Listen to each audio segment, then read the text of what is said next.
Break ನಂತರ ಮತ್ತೆ ಸ್ವಾಗತ. ಸದೊಂದು ಬ್ರೇಕಿಂಗ್ ನ್ಯೂಸ್ ಲಭ್ಯವಾಗ್ತಾ ಇದೆ, ನೋಡೋಣ.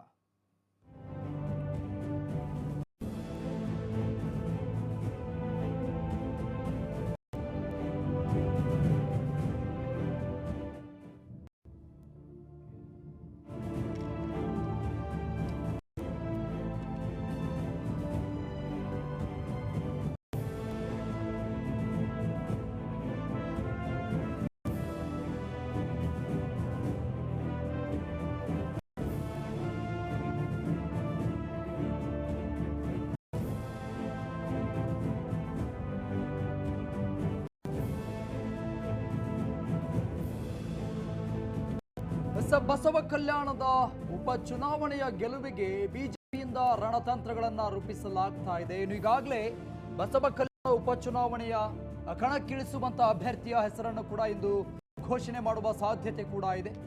ಬಸವ ಕಲ್ಯಾಣ ಕ್ಷೇತ್ರ ಬೈ ಎಲೆಕ್ಷನ್ಗೆ ರಣಕಹಳೆಯನ್ನ ಬಿಜೆಪಿ ಪಕ್ಷದಿಂದ ಹೊರಡಿಸಲಾಗ್ತಾ ಇದೆ. ಇದು ಮಧ್ಯಾಹ್ನ 12 ಗಂಟೆಗೆ ಬಸವ ಕಲ್ಯಾಣದಲ್ಲಿ ನೆರವೇರ್ತಾ ಇರುವಂತಹ ಅನುಭವ ಮಂಟಪದ ಭೂಮಿ ಪೂಜೆಯಲ್ಲಿ ಸಮಾರಂಭದಲ್ಲಿ ಬಿಎಸ್ ಯಡಿಯೂರಪ್ಪನವರು ಭಾಗವಹಿಸ್ತಾ ಇದ್ದಾರೆ.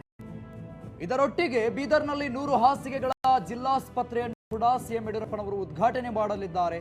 ಆ ಒಂದು ಕ್ಷೇತ್ರದಲ್ಲಿರುವಂತಹ ಹಲವಾರು ಕಾಮಗಾರಿಗಳು ಕೂಡ ಸಿಎಂ ಯಡಿಯೂರಪ್ಪನವರು ಚಾಲನೆಯನ್ನ ನೀಡಿದ್ದಾರೆ.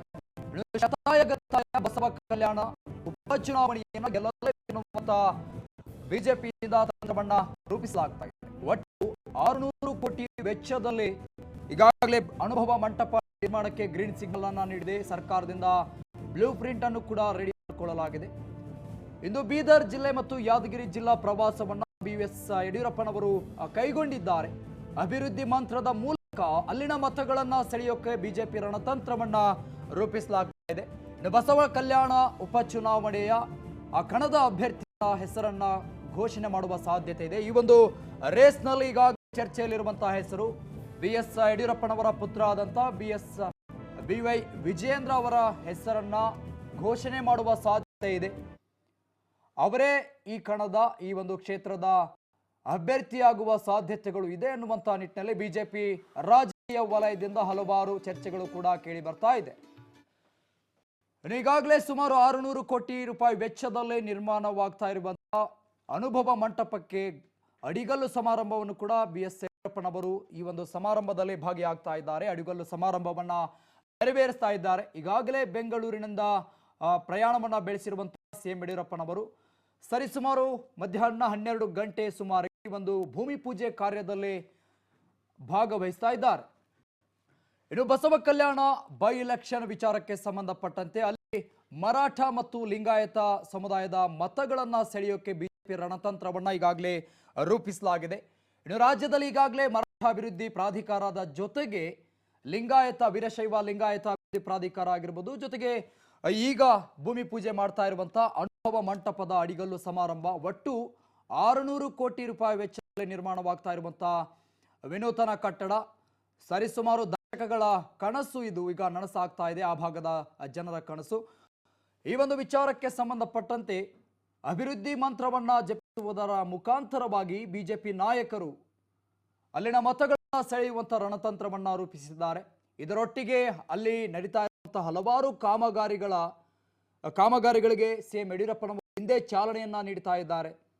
ಜೊತೆಗೆ 100 ಕೋಟಿ ರೂಪಾಯಿ ವೆಚ್ಚದಲ್ಲಿ ನಿರ್ಮಾಣವಾಗಿರುವಂತಹ ಆಸ್ಪತ್ರೆಯನ್ನ ಉದ್ಘಾಟನೆಯನ್ನು ಕೂಡ ಮಾಡ್ತಾ ಇದ್ದಾರೆ. ಜೊತೆಗೆ 600 ಕೋಟಿ ವೆಚ್ಚದಲ್ಲಿ ಬ್ಲೂ ಪ್ರಿಂಟ್ ಅನ್ನ ರೆಡಿ ಮಾಡಲಾಗಿರುವಂತಹ ಈಗಾಗಲೇ ಅನುಭವ ಮಂಟಪ ಆ ಭಾಗದ ಜನರ ಕನಸು, ದಶಕಗಳ ಕನಸಾಗಿರುವಂತಹ ಅನುಭವ ಮಂಟಪದ ಭೂಮಿ ಕಾರ್ಯವನ್ನು ಕೂಡ ಹಿಂದೆ ಸಿಎಂ ಯಡಿಯೂರಪ್ಪನವರು ನೆರವೇರಿಸ್ತಾ ಇದ್ದಾರೆ.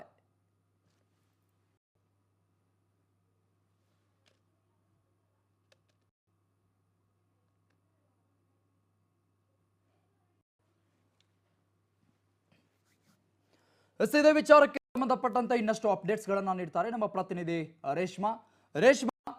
ಬಸವ ಕಲ್ಯಾಣ ಬೈ ಎಲೆಕ್ಷನ್ ವಿಚಾರಕ್ಕೆ ಸಂಬಂಧಪಟ್ಟಂತೆ ಈಗ ಬಿಜೆಪಿಯಿಂದ ಇದನ್ನ ತುಂಬಾ ಪ್ರತಿಷ್ಠೆಯಾಗಿ ತೆಗೆದುಕೊಂಡಿರುವಂತಹ ಕಾಣ್ತಾ ಇದೆ. ನೀವು ಈ ಬಾರಿ ಬಿಜೆಪಿಯಿಂದ ಈ ಬಾರಿ ಅಭಿವೃದ್ಧಿ ಮಂತ್ರವನ್ನ ಜಪಿಸಿ ಮತಗಳನ್ನ ಸೆಳೆಯಕ್ಕೆ ಮುಂದಾಗಿದ್ದಾರಾ ಸಿಎಂ ಯಡಿಯೂರಪ್ಪನವರು ಅಂತ?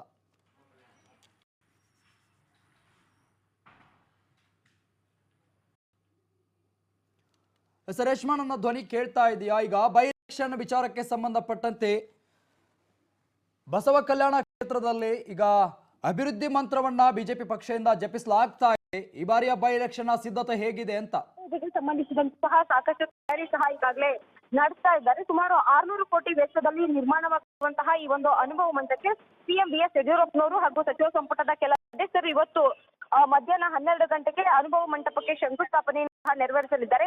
ಇದೇ ವೇಳೆ ವಿವಿಧ ಅಭಿವೃದ್ಧಿ ಕಾರ್ಯಗಳಿಗೂ ಸಹ ಒಂದು ಕಾರ್ಯಕ್ರಮಕ್ಕೆ ಚಾಲನೆಯನ್ನ ನೀಡಲಿದ್ದಾರೆ. ಇನ್ನು ಬೀದರ್ನಲ್ಲಿ 100 ಹಾಸಿಗೆಗಳ ಜಿಲ್ಲಾಸ್ಪತ್ರೆಗೂ ಸಹ ಸಿಎಂ ಬಿಎಸ್ ಯಡಿಯೂರಪ್ಪನವರು ಈಗಾಗಲೇ ಚಾಲನೆಯನ್ನ ಇವತ್ತು ನೀಡಲಿದ್ದಾರೆ. ಎಲ್ಲೊಂದ್ ಕಡೆ ಮರಾಠ ಅಭಿವೃದ್ಧಿ ಪ್ರಾಧಿಕಾರ ರಚನೆ ಮೂಲಕ ರಣತಂತ್ರವನ್ನ ಹೆಣೆದಿದ್ದಂತಹ ಕೇಸರಿ ಪಾಳ್ಯ ಇದೀಗ ಅಭಿವೃದ್ಧಿಯ ಮಂತ್ರದ ಮೂಲಕ ಎಲ್ಲೊಂದ್ ಕಡೆ ಮತದಾರರನ್ನ ಸೆಳೆಯುವಂತಹ ತಂತ್ರಕ್ಕೆ ಮುಂದಾಗಿದ್ದಾರೆ. ಅರುಣ್, ಇನ್ನು ಮರಾಠ ಅಭಿವೃದ್ಧಿ ಪ್ರಾಧಿಕಾರ ಆಯ್ತು, ಇನ್ನು ಒಂದ್ ಕಡೆ ವೀರಶೈವ ಲಿಂಗಾಯತ ಪ್ರಾಧಿಕಾರ ಆಯ್ತು. ಮೇಲಿಂದ ಮೇಲೆ ಆಫರ್ಗಳನ್ನ ಕೊಡ್ತಾನೆ ಇದ್ದಾರೆ ಬಿ ಎಸ್ ಯಡಿಯೂರಪ್ಪನವರು ಮತಗಳನ್ನ ಸೆಳೆಯೋಕೆ.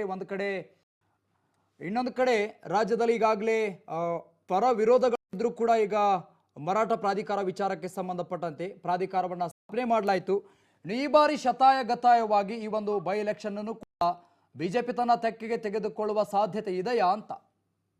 ಖಂಡಿತವಾಗ್ಲೂ ಅರುಣ್, ಯಾಕಂದ್ರೆ ಈಗಾಗಲೇ ಈ ಹಿಂದೆಯೂ ಸಹ ಮರಾಠ ಅಭಿವೃದ್ಧಿ ಪ್ರಾಧಿಕಾರಕ್ಕೆ 5 ಕೋಟಿಯನ್ನ ಬಿಡುಗಡೆ ಮಾಡಿದ ಬೆನ್ನಲ್ಲೇ ಎಲ್ಲ ಒಂದ್ ಕಡೆ ಸಾಕಷ್ಟು ಪರ ವಿರೋಧಗಳು ಚರ್ಚೆ ಆಗಿತ್ತು.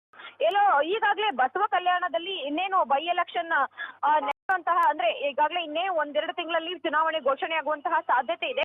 ಈ ಒಂದು ಬೆನ್ನಲ್ಲೇ ಅಲ್ಲಿನ ಒಂದು ಜನರನ್ನ ಸೆಳೆಯುವಂತಹ ನಿಟ್ಟಿನಲ್ಲಿ ಮರಾಠ ಅಭಿವೃದ್ಧಿ ಪ್ರಾಧಿಕಾರ ಹಾಗೂ ಲಿಂಗಾಯತ ಅಭಿವೃದ್ಧಿ ಪ್ರಾಧಿಕಾರಕ್ಕೆ ಇಂತಿಷ್ಟು ಹಣವನ್ನ ಈಗಾಗಲೇ ಸರ್ಕಾರ ಬಿಡುಗಡೆ ಮಾಡಿದೆ. ಅದೇ ಅಲ್ಲದೆ ಸುಮಾರು 600 ಕೋಟಿ ವೆಚ್ಚದಲ್ಲಿ ಅನುಭವ ಮಂಟಪಕ್ಕೆ ಈಗ ಸಿಎಂ ಬಿಎಸ್ ಯಡಿಯೂರಪ್ಪನವರು ಚಾಲನೆಯನ್ನ ನೀಡಿದ್ದಾರೆ. ಅಂದ್ರೆ 2 ವರ್ಷಗಳಲ್ಲಿ ಈ ಒಂದು ಅನುಭವ ಮಂಟಪದ ನಿರ್ಮಾಣ ಆಗ್ಬೇಕು ಎನ್ನುವಂತ ನಿಟ್ಟಿನಲ್ಲಿ ಸಹ ಸಾಕಷ್ಟು ಚರ್ಚೆ ಆಗಿತ್ತು. ಹಾಗಾಗಿ ಈ ಒಂದು 600 ಕೋಟಿ ಬಿಡುಗಡೆ ಮಾಡುವ ಮೂಲಕ ಮರಾಠ ಅಭಿವೃದ್ಧಿ ಪ್ರಾಧಿಕಾರ ಲಿಂಗಾಯತ ಅಭಿವೃದ್ಧಿ ಪ್ರಾಧಿಕಾರ ಮೂಲಕ ವೋಟ್ ಬ್ಯಾಂಕಿಂಗ್ ರಾಜಕಾರಣವನ್ನ ಮಾಡ್ತಾ ಇದ್ದಾರೆ ಎನ್ನುವುದು ಸಹ ಕೆಲವೊಂದು ವಿರೋಧ ಪಕ್ಷಗಳ ಮಾತಾಗಿತ್ತು. ಈ ಒಂದು ನಡೆಯ ಮೂಲಕ ಸಿಎಂ ಬಿಎಸ್ ಯಡಿಯೂರಪ್ಪನವರು ಮುಂದಿನ ಬೈ ಎಲೆಕ್ಷನ್ಗೆ ಈಗಿಂದನೇ ಸಹ ರಣಕಹಳೆ ಮುಳುಗಿಸಿದ್ದಾರೆ. ಅರುಣ್, ಹಾಗೆ ರೇಷ್ಮಾ, ಯಡಿಯೂರಪ್ಪನ ಪುತ್ರ BY ವಿಜಯೇಂದ್ರ ಈಗಾಗಲೇ ಬಿಜೆಪಿಯ ರೆಬಲ್ ನಾಯಕರಾಗಿ ಹೊರಹೊಮ್ಮಿದ್ದಾರೆ. ಕಳೆದ 2 ಉಪಚುನಾವಣೆಯನ್ನ ರಿಸಲ್ಟ್ ನೋಡಿದ ನಂತರದಲ್ಲಿ ಈಗ ಬಸವ ಕಲ್ಯಾಣ ಕ್ಷೇತ್ರದಲ್ಲಿ ಅವರೇ ಸ್ಪರ್ಧೆ ಮಾಡ್ತಾರೆ, ಅವರ ಹೆಸರನ್ನೇ ಯಡಿಯೂರಪ್ಪನವರು ಘೋಷಿಸ್ತಾರೆ ಅನ್ನುವಂತ ಹಲವಾರು ವಿಚಾರಗಳು ರಾಜಕೀಯ ವಲಯದಲ್ಲಿ ಹರಿದಾಡ್ತಾ ಇದೆ. ಇದು ಸಾಧ್ಯನಾ ಅಂತ? ಈಗಾಗಲೇ ಮಂಡ್ಯದ ಕೇರ್ಪೇಟೆಯಲ್ಲೂ ಸಹ ಬಿಎಸ್ ವಿಜಯೇಂದ್ರ ಉಸ್ತುವಾರಿಯಲ್ಲಿ ಅಲ್ಲಿನ ಚುನಾವಣೆಯೂ ಸಹ ನಡೆದಿತ್ತು. ಅಂದ್ರೆ ಅದೇ ರೀತಿಯಲ್ಲೂ ಉಪಚುನಾವಣೆಯಲ್ಲೂ ಸಹ ಬಿಎಸ್ ವಿಐ ವಿಜೇಂದ್ರ ಸಹ ಅಲ್ಲಿನ ಒಂದು ಜವಾಬ್ದಾರಿಯನ್ನ ನೀಡಿದ್ರು. ಅದೇ ರೀತಿ ಎಲ್ಲ ಒಂದ್ ಕಡೆ ಒಂದು ಪ್ರತಿಕ್ರಿಯೆ ಪ್ರಶ್ನೆ ಅಂತಾನೆ ಹೇಳ್ಬೋದು 3 ಪಕ್ಷಗಳಿಗೂ. ಹೀಗಾಗಿ ಬಸವ ಕಲ್ಯಾಣದಲ್ಲಿ ನಡೆಯುವಂತಹ ಬೈ ಎಲೆಕ್ಷನ್ಗೆ ಈಗಿನಿಂದಲೇ ಸಹ ಬಿಜೆಪಿ ಎಲ್ಲಾ ರೀತಿಯಾದಂತಹ ತಯಾರಿಯನ್ನ ನಡೆಸ್ತಾ ಇದೆ. ಅಂದ್ರೆ ಅಭಿವೃದ್ಧಿ ಕಾರ್ಯಗಳನ್ನ ಮಾಡುವ ಮೂಲಕ ಈಗಾಗಲೇ ಮರಾಠ ಅಭಿವೃದ್ಧಿ ಪ್ರಾಧಿಕಾರಕ್ಕೆ ಹಣವನ್ನ ಬಿಡುಗಡೆ ಮಾಡಿದ್ದಾರೆ. ಅದೇ ಅಲ್ಲದೆ ಈಗಾಗಲೇ ಅನುಭವ ಮಂಟಪಕ್ಕೂ ಸಹ ಶಂಕುಸ್ಥಾಪನೆಯನ್ನ ನೆರವೇರಿಸುವ ಮೂಲಕ ಅಲ್ಲಿನ ಮತದಾರನ ಸೆಳೆಯುವ ನಿಟ್ಟಿನಲ್ಲಿ ಬಿಐ ವಿಜಯೇಂದ್ರಗೆ ಅಲ್ಲಿನ ಒಂದು ಜವಾಬ್ದಾರಿಯನ್ನ ಕೊಡ್ತಾರೆ ಈ ಬಾರಿ ನಿಟ್ಟಿನಲ್ಲೂ ಸಹ ಈಗಾಗಲೇ ಬಿಜೆಪಿ ಕಮಲಾಪಾಳ್ಯದಲ್ಲಿ ಚರ್ಚೆ ಆಗ್ತಿದೆ. ಯಾಕಂದ್ರೆ ಮಂಡ್ಯದಲ್ಲೂ ಸಹ ಕಮಲವನ್ನ ಅರಳಿಸಿದಂತಹ ವಿಜೇಂದ್ರ ಅವರು ಶಿರಾ ಉಪಚುನಾವಣೆಯಲ್ಲೂ ಸಹ ಜೈಬೇರಿಯನ್ನ ಬಾರಿಸಿದ್ರು. ಅದೇ ರೀತಿಯಲ್ಲಿ ಬಸವ ಕಲ್ಯಾಣದಲ್ಲೂ ಸಹ ಈ ಬಾರಿ ಬಿಜೆಪಿಯ ಕಮಲ ಅರಳಿಸಬೇಕು ಎನ್ನುವಂತಹ ನಿಟ್ಟಿನಲ್ಲೂ ಸಹ ಈಗಾಗಲೇ ಬಿಜೆಪಿಯ ಎಲ್ಲಾ ನಾಯಕರು ಅದೇ ಅಲ್ಲದೆ ಹಿರಿಯ ನಾಯಕರು ಸೇರಿದಂತೆ ಸಿಎಂ ಯಡಿಯೂರಪ್ಪನವರು ಈ ಒಂದು ತಂತ್ರವನ್ನ ಹೆಣೆದಿದ್ದಾರೆ. ಅರುಣ್, ಹಾಗಾದ್ರೆ ಕಳೆದ 2 ಬೈ ಎಲೆಕ್ಷನ್ ರಿಸಲ್ಟ್ ಅನ್ನ ನೋಡ್ತಾ ಹೋದ್ರೆ ಈಗ ನಡೀತಾ ಇರುವಂತಹ ಉಪಚುನಾವಣೆಗೆ ಆ 2 ಬೈ ಎಲೆಕ್ಷನ್ ರಿಸಲ್ಟ್ ಬೂಸ್ಟರ್ ಆಗಿ ಪರಿಣಮಿಸುತ್ತಾ ಬಿಜೆಪಿಗೆ ಅಂತ? ಖಂಡಿತವಾಗ್ಲೂ ಮೊನ್ನೆ ಸಹ 2 ಅಂದ್ರೆ ರಾಜರಾಜೇಶ್ವರಿ ನಗರ ಮತ್ತು ಶಿರಾ ಉಪಚುನಾವಣೆಯಲ್ಲೂ ಸಹ ಎಲ್ಲ ಕಡೆ ಬಿಜೆಪಿ ಭರ್ಜರಿ ಗೆಲುವನ್ನ ಸಾಧಿಸಿದ್ದು. ಅದೇ ರೀತಿ ಬಸವ ಕಲ್ಯಾಣ ಇರ್ಬೋದು ಮತ್ತೆ ಬೆಳಗಾವಿ MP ಎಲೆಕ್ಷನ್ ಸಹ ಇರ್ಬೋದು, ಈ 2 ಕ್ಷೇತ್ರಗಳಲ್ಲೂ ಸಹ ಸಾಕಷ್ಟು ಬಿಜೆಪಿಯೇ ತನ್ನ ಒಂದು ಅಲ್ಲಿ ಕಮಲವನ್ನ ಅರಳಿಸಬೇಕು ಎನ್ನುವಂತ ನಿಟ್ಟಿನಲ್ಲೂ ಸಹ ಈಗ ಒಂದು ಸಿದ್ಧತೆಯನ್ನು ಸಹ ಕಮಲಪಾಳ್ಯ ನಡೆಸಿದೆ.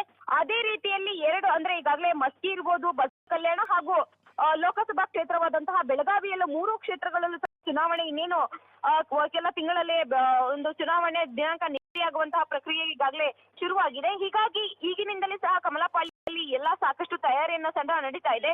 ಈಗಾಗಲೇ ವಿರೋಧ ಪಕ್ಷಗಳು ಸಹ ಸಾಕಷ್ಟು ಬಾರಿ ಟೀಕೆಯನ್ನ ಮಾಡಿದ್ರು. ಎಲ್ಲ ಒಂದ್ ಕಡೆ ಅಧಿಕಾರದಿಂದ ಈ ರೀತಿಯ ಒಂದು ಹಣದಾಸೆಯಿಂದ ಜನರನ್ನ ಸೆಳೆಯುವಂತ ತಂತ್ರಕ್ಕೆ ಮುಂದಾಗಿದ್ದಾರೆ ಎನ್ನುವುದು ಸಹ ವಿರೋಧ ಪಕ್ಷದ ನಾಯಕರ ಟೀಕೆಗಳಾಗಿತ್ತು.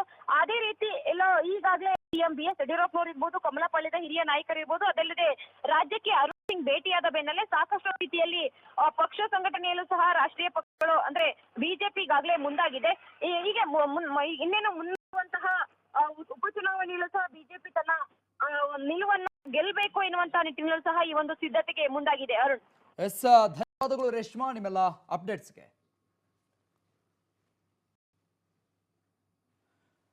ಬಸವ ಕಲ್ಯಾಣ ಉಪಚುನಾವಣೆಯ ಹಿನ್ನೆಲೆಯಲ್ಲಿ ಬಿಜೆಪಿಯಿಂದ ಅಭಿವೃದ್ಧಿ ಮಂತ್ರವನ್ನ ಜಪಿಸಿ ಅಲ್ಲಿನ ಮರಾಠ ಮತ್ತು ಲಿಂಗಾಯತ ಸಮುದಾಯದ ಮತಗಳನ್ನ ಪಡೆಯೋಕೆ ಈಗಾಗಲೇ ಹರಸಾಹಸವನ್ನ ತಂತ್ರವನ್ನ ರೂಪಿಸಲಾಗ್ತಾ ಇದೆ. ಇನ್ನು ಮತ್ತೊಂದು ಕಡೆ ದಶಕಗಳ ಕನಸವಾಗಿರುವಂತಹ ಅನುಭವ ಮಂಟಪ ನಿರ್ಮಾಣಕ್ಕೂ ಕೂಡ ಸರ್ಕಾರ ಬರೋಬ್ಬರಿ 600 ಕೋಟಿ ವೆಚ್ಚದಲ್ಲಿ ಈ ಒಂದು ಕಟ್ಟಡವನ್ನ ನಿರ್ಮಾಣ ಮಾಡಲಾಗ್ತಾ ಇದೆ. ಸದ್ಯ ಒಂದು ಬ್ರೇಕಿಂಗ್ ನ್ಯೂಸ್ ಲಭ್ಯವಾಗ್ತಾ ಇದೆ, ನೋಡೋಣ.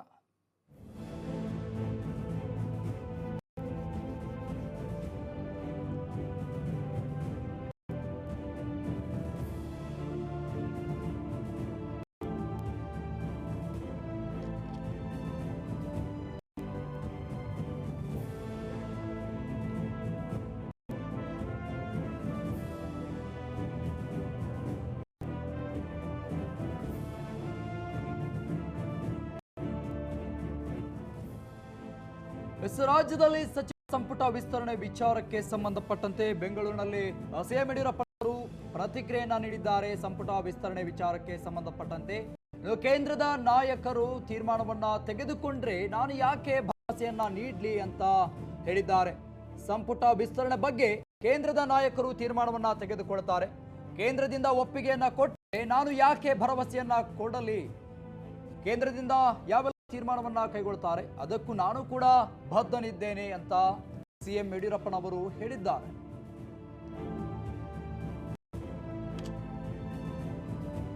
ಬೆಂಗಳೂರಿನಲ್ಲಿ ಸಿಎಂ ಯಡಿಯೂರಪ್ಪನವರು ನೀಡಿದಂತ ಹೇಳಿಕೆ ಇದು. ಸಚಿವ ಸಂಪುಟ ವಿಸ್ತರಣೆ ವಿಚಾರಕ್ಕೆ ಸಂಬಂಧಪಟ್ಟಂತೆ ಮತ್ತೆ ಸಚಿವ ಸಂಪುಟಕ್ಕೆ ಸೇರ್ಪಡೆ ಆಗಬೇಕು ಅಂತ ಕಾದು ಕುಳಿತಿದ್ದಂತ ಆಕಾಂಕ್ಷಿಗಳಿಗೆ ಮತ್ತೊಂದು ಶಾಕ್ ಅನ್ನ ಯಡಿಯೂರಪ್ಪನವರು ನೀಡಿದ್ದಾರೆ.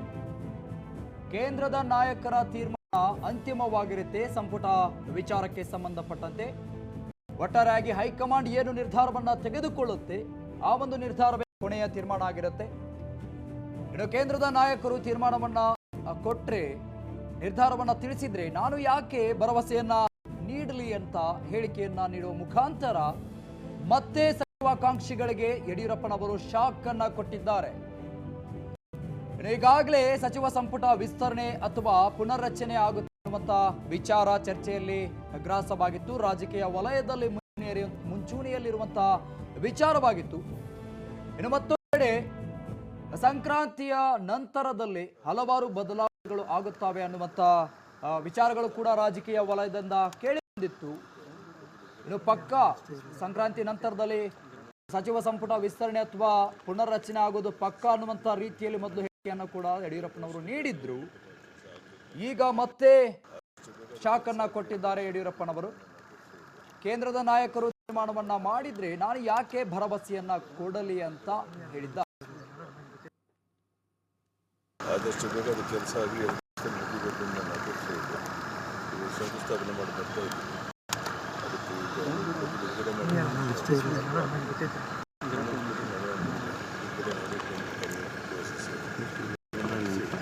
2 ವರ್ಷದಲ್ಲಿ ಅನುಭವ ಮಂಟಪ ಕೆಲಸ ಆಗಬೇಕು ಅಂತ ಪ್ರಧಾನಿ ಅದನ್ನು ಪೂರ್ಣ ಮಾಡೋಕ್ಕೆ ಮಾಡ್ತೀನಿ. ಆದಷ್ಟು ಬೇಗ ಅದು ಕೆಲಸ ಆಗಿ 2 ವರ್ಷದಲ್ಲಿ ಮುಗಿಬೇಕು ಅಂತ ನಾನು ಅಪೇಕ್ಷೆ ಇದೆ. ಶಂಕುಸ್ಥಾಪನೆ ಮಾಡಿ ಬರ್ತೀನಿ. ಅದಕ್ಕೆ ಬಿಡುಗಡೆ ಮಾಡಿ